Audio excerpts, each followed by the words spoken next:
Hey, what's up, everybody? BDF 44 coming at you with another video. All right, so let's do a therapy session today. Is turning out to be very good, very good actually. Um, so everything that I needed to happen in terms of my money and transfers and all that stuff, it worked out exactly the way it needed to for me to have the money in the account in time for them to not turn off my cell phone. So that was a major blessing, huge, massive blessing, like massive, because obviously my situation is that I have money, but I just couldn't access it right away, and I was working against the clock. So what I did was, before I went to sleep this morning, because I didn't get to sleep till like 4 a.m., I triggered the transfer. The money had cleared. It told me that the Fidelity could clear the money by today, and it said it would take 1 to 3 days for it to get to my account, my checking account. And so I was like, all right, trigger it and give ourselves the best opportunity. At best, maybe 24 hours tomorrow morning before they trigger the extraction of that money, I could have it there. So I'm like, that's the way to go. So I had it all planned out.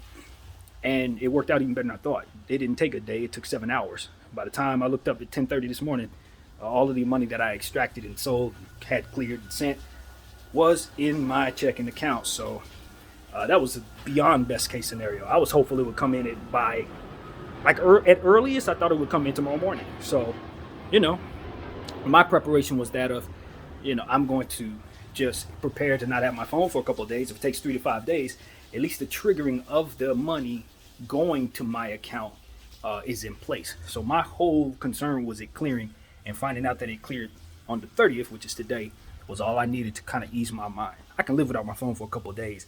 I just don't want to be in a situation where I can't access anything because my phone is off.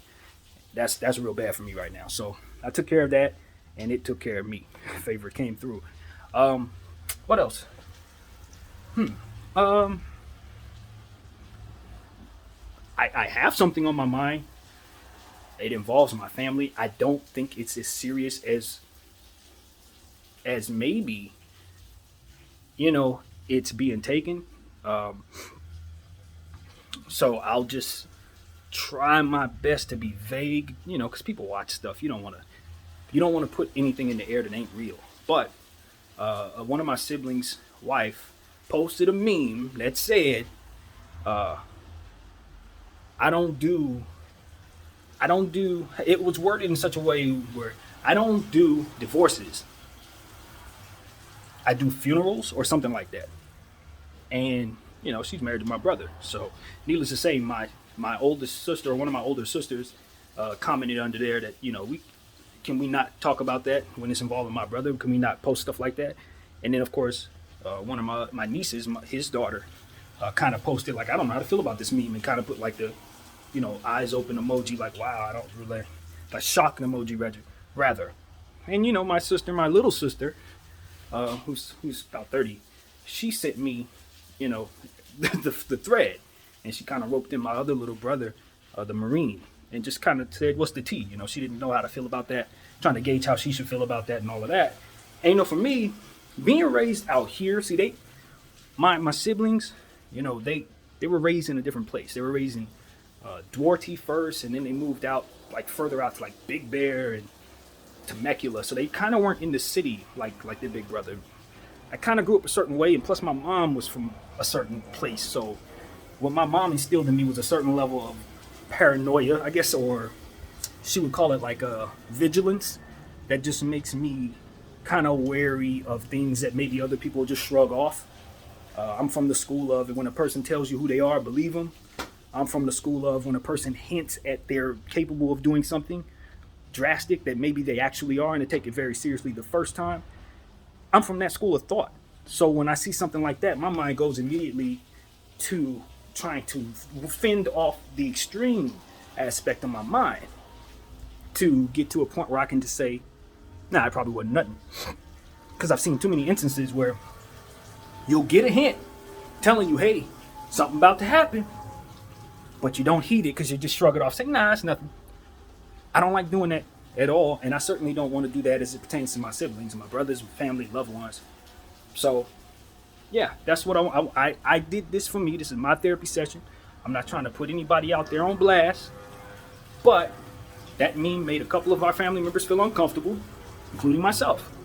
Because while I can laugh at a dark comedy joke, I ain't gonna laugh at it when it's involving my brother. When you talking about, you're married to him and you talking about you don't do divorce and funerals, that could speak to you guys having problems and him saying he want out and you saying, nah, I'd rather kill you. And if that's what's going on, then of course that needs to be taken very seriously. So, yeah, I'm not afraid to say that I'm not sure how to feel about that, to be honest with you. And I'm also not afraid to say I'm not too happy about that. My brother, I don't know him very well. I don't know anybody really that well in my family because I grew up alone with my mom. But I have a good enough relationship with those people to be fond of them, and even more so, have a great deal of love for them because they are my family. Like real, genuine care for their well-being and that of which matters to them. So if my brother's cool, this is one of those situations because I don't know everybody. I'm just kind of just staying out. I'm not close, so it's not for me to comment. I didn't put nothing on the post. I don't even think I follow the lady. So I leave that to others. But as I told my sister, for me, I'm just weighing how the people who are close to them are reacting to the situation. And what I'm seeing there is some concern, the same type of concern that I have when I see stuff like that. So I think we're all on the same page. We would like to laugh at a good joke, but it's hard to laugh at a joke when the joke is on your brother and it's talking about his mortality. Now, mind you this, he just lost his daughter early this year. Lost his niece last year, same time. We've had funerals. We don't want to talk about funerals. So, and look, that's just, put it like this. There are things about this situation that just will make you feel uncomfortable, man. Stuff that I'm not willing to say in this camera because it's a little more than you guys need. But I will say that there's some irony involved in all of this whole funeral talk in regards to these people. So I'll just leave it at that. There's some irony there. And so I don't feel comfortable about that. And I mentioned that to my sister when she sent the text. I was like, yo, you see this aspect of it? That aspect makes you feel even more uncomfortable. So I'll leave that at that, man. All in all, I can get up here and say that I'm open to not having this be really anything at all. People post memes. What can you say? And maybe it speaks to the fact that they're on the same page. Maybe he felt the exact same way, which would still be just as alarming, but it is what it is. The point is everybody handles themselves in a certain way. And one thing that she's alluding to is the possibility of her feeling that way, and that makes all of us feel a certain way. So that's something I can say for sure. All right, so that's enough for talking about other people's business. As far as myself, just very thankful that I was able to get my money straightened out, cut off my car insurance. That car insurance I picked up last month, cut that off. And I know that's kind of iffy because you're going to have issues with the DMV, issues with the car people, issues with everybody. But at the end of the day, I just did not want them triggering automatic extractions of $130 every month while I'm not working. It's bad enough I'm going to have to pay a car note. It's bad enough I got to do everything else. It's bad enough I don't have a stream of income because EDD keeps playing with my situation, not sending me checks despite qualifying me for every check imaginable. Makes no sense. But nevertheless, until that is the situation, until I'm seeing that money rolling in, or until I snap out of this psychosis and get back to work, there's no sense in me having insurance attached to a car that's not moving. So that was the issue earlier on in the year rather, and I wasn't wise enough to cut off that car insurance. But this go round, I definitely see the fruit in not having insurance attached to a vehicle that doesn't move. So I cut that off. And of course, they were the lowest rate in town. Don't get it twisted. When it's time for me to go back to insurance, I'm probably going right back to the same people asking for a similar deal or the same deal. But right now, with no actual destination and no plan for the vehicle, it really doesn't make sense to have that extracted. So that is what I chose to do. Risky, yeah, but if the car's not moving, it's not moving. And right now, it doesn't go anywhere.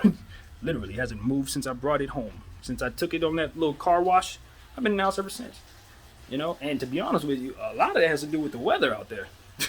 As you can hear, it's been raining, and it's been like this for like 4 days, almost 4 days straight. They say it doesn't rain in Southern California. Do not believe that. I'm in Southern California. It's raining. So that's some bullcrap. But anyway, you already know that. So yeah, man, as far as this being a therapy session, I feel relieved. If anything, my personal situation was looming a little bit. But I think this go round, I was kind of more so leaning on the fact that this thing would work out. Just from a universe perspective, I just felt like I've been doing a lot of good things with my phone lately.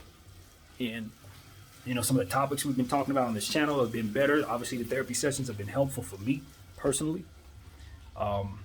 Sharing the art that I'm doing and all of this good stuff.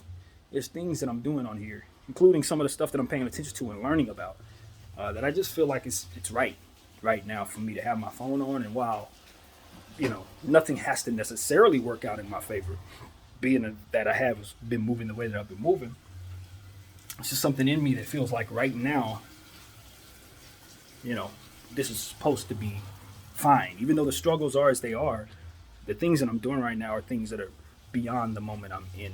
So I'm seizing that understanding, and I'm kind of just rolling with the appreciation of things falling into place that may not necessarily fall into place for everyone, and if they do it the same way. So I see the favor in my life right now, and I'm hopeful to continue to pay it forward by continuing to be consistent in this regard, and also just doing the stuff that I've been doing. So yeah, I feel like things are working out in my favor beyond me, to be honest. And I'm very happy because the money that came through put me in a position to re-up on my wedding cake weed. You know how much I love my wedding cake weed, and I've found over the last several times when the bag runs out that I become a bit fussy. I start becoming somebody that's a little more irritable just in general when I don't have it. At the same time, when I'm not smoking, I have less sinus issues, and all that snorting and crap that you hear in these cameras doesn't necessarily happen. So there's a balance to be had. Nothing is perfect, but I think at the end of the day, it really does make me feel better having it and using it recreationally while I'm going through what it is I'm going through. So that was huge for me, and that was something I was praying a lot about as well, because I'm like, I don't want to feel how I felt last week. I just don't, not right now. There's a time and a place for everything, and right now is a time to have it, to simply have it. It's done me a lot of good, and I really appreciate that it's legal, because it wasn't always. So yeah, I want to say that much. Feel good about my investments. They're moving as they're supposed to. Nothing bad right now, and so you got to feel good about when I had to take the money out as well. I took it out right before it dipped a couple days ago, so it didn't necessarily come from a losing perspective. Getting that money, sold it on high. So yeah, whatever. At the end of the day, you just appreciate things falling into place. You also understand that your intuition, your first thought about a concern should be taken seriously. So that's why I semi-documented this process in my phone without naming anybody's names. The notion is out there, so if something were to happen, yeah, I'm looking. And I'll leave it at that. But ain't nothing gonna happen. That's what I will say as well. I don't play about my family. I don't think anybody does. I don't think anybody looking at this camera plays about their family. So with that being said, if you have a notion something's wrong, it's okay to do what I just did. I don't think I snitched on anybody. I don't think I put anything out there that isn't a concern. When there is hint at the possibility of any type of violence, domestic or otherwise, it's worth noting, if nothing else. So I guess I'll leave it at that, man. My name is BDF 44. That's my therapy session number 26. I don't think I have anything else to say. So I'll leave it at that. Peace.